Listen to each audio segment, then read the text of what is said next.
Hey, Donnie here, and in this video we're going to show you how we made this pickup look like this to this, installing a rear iron cross bumper. I want to thank my friends at Iron Cross Bumper. I got with them, they sent me this bumper, and I really think it made a big difference to the pickup. I don't know if you remember where I did the front install. I installed a front one, and now I am installing the rear one. And I think it looks great, very easy to install, but let me show you the steps I took and see what you think. And the first thing you're going to want to do is remove your license plate, because you're going to want to transfer that to the new bumper. So usually just a couple of bolts like this, sometimes they're Phillips head, just take those off and that'll come right off. And next you want to disconnect your license plate light harness, and this is just done by pushing down on that clip and it just pulls apart. And you want to do this now so it doesn't get caught up whenever you're trying to tape the bumper off. Next, you want to remove the two rear bolts, take them all the way out, and the front one, you can just loosen that up because that bumper's slotted and it will pull out of that slotted area. To locate these, just look right under your bumper, about where the frame's located, and that's where the bumper brackets are bolted onto the frame. And you can see those two that I'm pointing at there. You're going to take those all the way out, and that very front one, you're just going to loosen it up.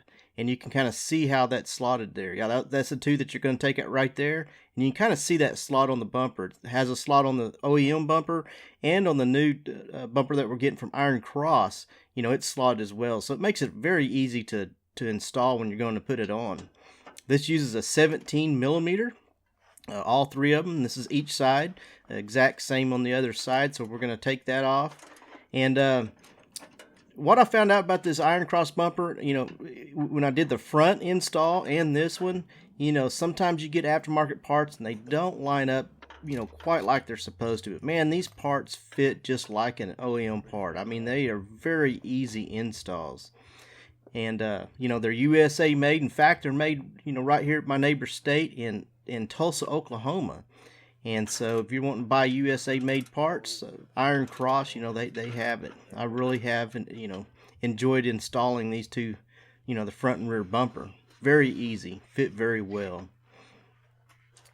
But we're just getting that back one loosened up. And when you loosen it up and you have the front two out, you'll kind of see that drop a little bit, and you know that it's loose enough. And we just went over to the other side and we're taking those three bolts out as well, or we're taking the two out and going to loosen that one up. Now we want to leave that one in there because whenever we go to put the new bumper on, we can kind of just slide those slots onto the bolt, and that kind of lines it up. And then we can just hand tighten the bolts in there, which we'll do here in a little bit. And like I said, all 6 of these bolts are 17 millimeter, and be sure and use the same ones because these are high grade bolts for the bumper. So just save those, put those aside for whenever we go to reinstall the bumper. Not all bolts are equal, some of them just are weaker quality than others. So okay, got those loose, and now it is time to remove the rear bumper. And what we're going to do, we're going to get on each side of it and just wiggle it off. You can see he's under there. I'm kind of holding it. He's loosening that last one up. He's kind of holding it with his knee, and I'm holding it. And if you don't have someone to help you, which I did on this one, I did it on the front one, you could get a jack stand or something like that and to help hold that up when you're taking it off and putting it on. But thankfully, for this part of the install, I had some help this time. Had a couple helpers. So we're just going to grab the bumper now, and we're going to wiggle it around, and it'll come off. And had a little bit of trouble there because what I didn't realize, there was one of those clips holding the harness that was still clipped up there. And after we got it off, we realized that I'm going to have to take that off. And you want to be careful when you're wiggling that not to damage the paint or anything. So don't, wiggle too hard where you're going to bump it up against the tailgate or the bedside panels. So I removed that one clip and the bumper's off. This is a simple bumper to remove.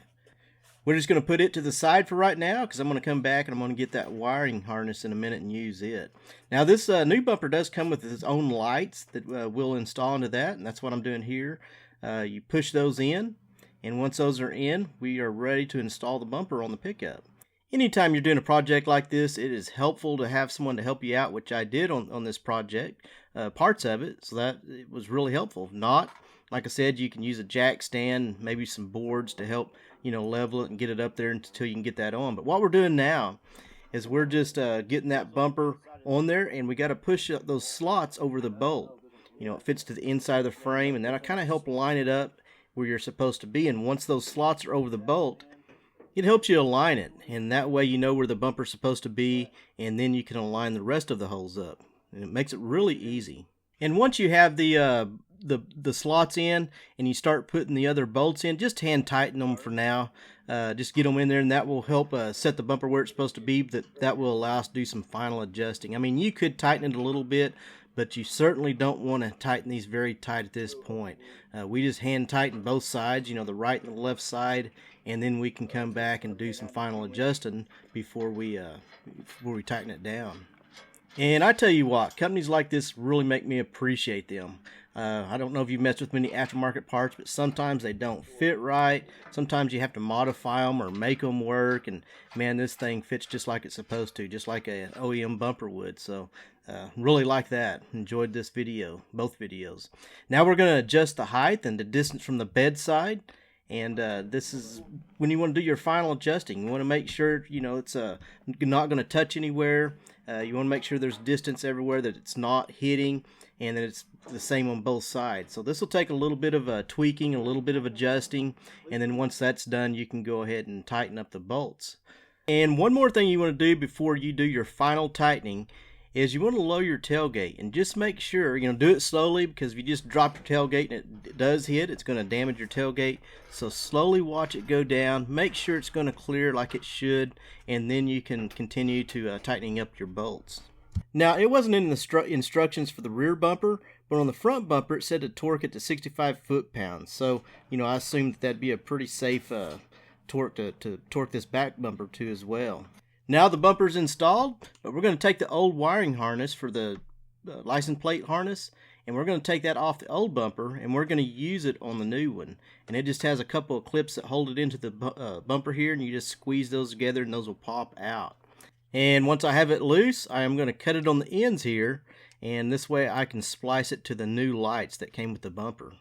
Now I'm going to install the new lights to the old harness, and that way I can just plug it in the way it was plugged in to begin with from the factory. And I'm going to use some clips here, or some connections here.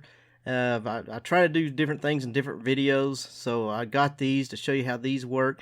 Now I didn't have someone to video me, and I couldn't do all this at the same time up under the pickup, so I'm just kind of showing you here how this works. You know, the one wire goes in each side where you're splicing it to, and once you have them pushed in, there's little holes there. You don't have to strip these wires or anything.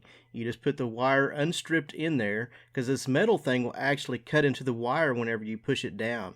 So you push it down, and that also holds the wire in there, and then once that's pushed down, it holds it in tight there, and once that's pushed down, you just push this cap over, and that'll keep that from shorting out, you know, the metal piece that's exposed on top.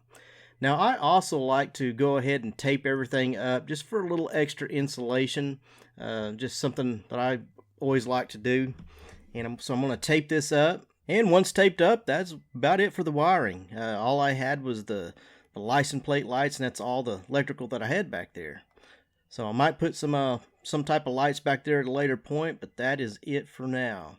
Now just reinstall the harness, and your lights should be working again. So I plug those in, and always be sure and check them, you know, which I did. You know, plug it all in, turn your lights on, make sure they're working. And then all you have to do is get some zip ties and tie everything up in there nice and neat, you know, where it's out of the way. And you're pretty much done with this install. Make sure that you do reinstall your license plate so that it's on there. And you're done. Very simple install. Now, on the last video I did, where I did the front bumper, someone mentioned, hey, you know, why didn't you show us a few more pictures of it? So that's what I am here, give you a couple of views of what it looks like, and I think it looks great. Let me know what you think. As always, I really appreciate you for watching these videos. If you like the video, be sure and give us a thumbs up, give us a like. And if you want the step-by-step instructions, I'll put a link down in the description where you can print those and take them to the garage if you're doing an install yourself. But really, these bumpers are very, very easy to install. And if you want to learn more about the front bumper, where I did that installation, I'll put a link down in the description where I installed that bumper as well. But I think this made the truck look great, the front and rear bumper. And I think Iron Cross, and you know, I want to give a kudos to them. and also say that, man, these parts fit like they're supposed to. They're USA made, and you know, I would recommend these to anyone that likes these style of bumpers. So if you're hungry for more videos like this, you can click the video beside me and watch more. Also, be sure and check out my channel and subscribe. And when you subscribe, be sure and click the notification button so that whenever I upload a new video, which I upload new videos every week, you'll be notified as soon as it's available. Thanks again for watching, take care, and we'll see you in the next video. Are you still there? What does WD-40 stand for? Leave the answer below.